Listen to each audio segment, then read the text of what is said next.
Antoine. Bonjour Mario. Alors on va parler Antoine aujourd'hui de gestion diversifiée et quantitative. Alors quelle était votre vision du marché en 2023 ? Écoutez, on était plutôt bien positionnés. On avait pris le pari que les nuages accumulés en 2022 tendraient à se dissiper, à savoir les incertitudes géopolitiques en partie, l'activité économique, avoir un peu plus de visibilité sur les facteurs inflationnistes. Bon, rapidement, les marchés ont effacé nos niveaux cibles, nos niveaux potentiels qu'on avait identifiés. Pour autant, voilà, on avait pris pas mal d'expositions actions en début d'année. On s'est repositionné plus en faveur des actions US courant d'année, ce qui a été plutôt favorable. On a accepté de prendre le train en route de l'intelligence artificielle malgré le début assez stratosphérique de cette nouvelle thématique, nouvel engouement des investisseurs pour cette thématique. Et puis on était aussi globalement pas mal présent sur le marché du crédit. On a capitalisé sur les expertises de la gestion obligataire qui est assez présente chez Epsilon. Merci. Alors ça, c'est le positionnement que vous avez eu ces derniers temps.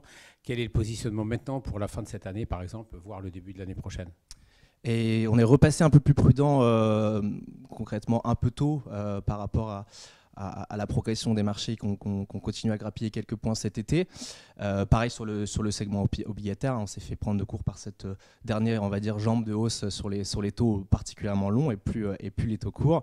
On avait mis en place des stratégies de couverture dans l'été qui ont été profitables à la rentrée grâce au sursaut de volatilité.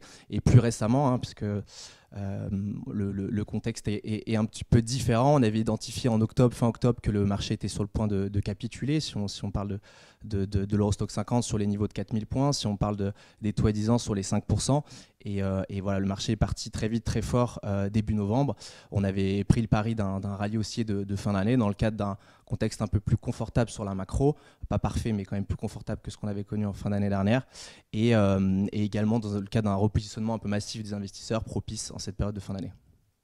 Alors pour terminer, quels sont les produits de la gamme Apicil AM qui vous concernent directement et y a-t-il des nouveautés dans la gamme ? Alors nous, l'équipe est en charge des fonds de gestion diversifié et quantitatif. Ça concerne quand même 1 milliard d'encours à travers une sélection de fonds qui sont ou sectoriels ou géographiques de manière large, qu'on gère de manière macroéconomique et quantitative. C'est pour ça que ça tombe dans notre périmètre. Et puis on a une gamme de fonds diversifiés, plus ou moins agressifs en fonction de votre appétit pour le risque. Et c'est cette agrégation d'expertise et surtout de sensibilité qui nous amène à revoir l'un de nos fonds diversifiés, le fonds Stratégie Monde Équilibre, à travers plusieurs approches. D'abord, aller plus loin dans ce qu'on fait sur l'extra-financier, donc investir sur des actions en titre vif les mieux disantes, avec une expertise qu'on a dans l'équipe qui consiste à trouver le portefeuille optimal d'un point de vue ISR, donc voilà, réutiliser cette brique de savoir. On continue en tout cas à intensifier notre discours autour d'un véhicule tout en un, puisque voilà, c'est un véhicule qui vient jouer les scénarios de la maison, qui vient en cœur de portefeuille, si on peut dire, et qui permet de jouer de manière assez transparente, puisqu'on rend pas mal compte à travers pas mal de communication et de présentation économique de nos convictions. Et donc voilà, ça permet de jouer tout ça. Et puis on intensifie ce qu'on fait actuellement sur les dérivés, avec plusieurs sous-poches qu'on a dessinées.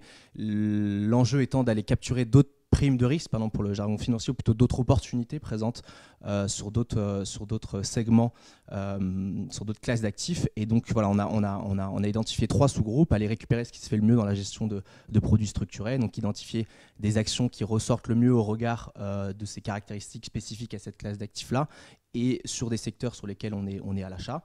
Voilà, continuer d'aller chercher ce qu'offre aujourd'hui des zéro coupons qui sont assez attractifs avec une taille critique. On peut aller chercher d'autres types de packaging de risque. Donc voilà, ça permet de capturer encore une nouvelle source de primes de risque. Et puis voilà, intensifier ce qu'on fait également sur les options. J'ai parlé de ce qu'on a fait cet été. L'idée, c'est de trouver des points de volatilité qui soient assez attractifs, des niveaux de cours sur lesquels on a envie d'intervenir. Et voilà, et la rigueur des options nous permet de définir ces strikes et de profiter du scénario qu'on aurait jugé comme étant le plus favorable. Merci Antoine pour ces réponses très complètes. Merci pour vos questions. Et à très bientôt sur les antennes de Patrimoine 24. Merci Mario. Au revoir.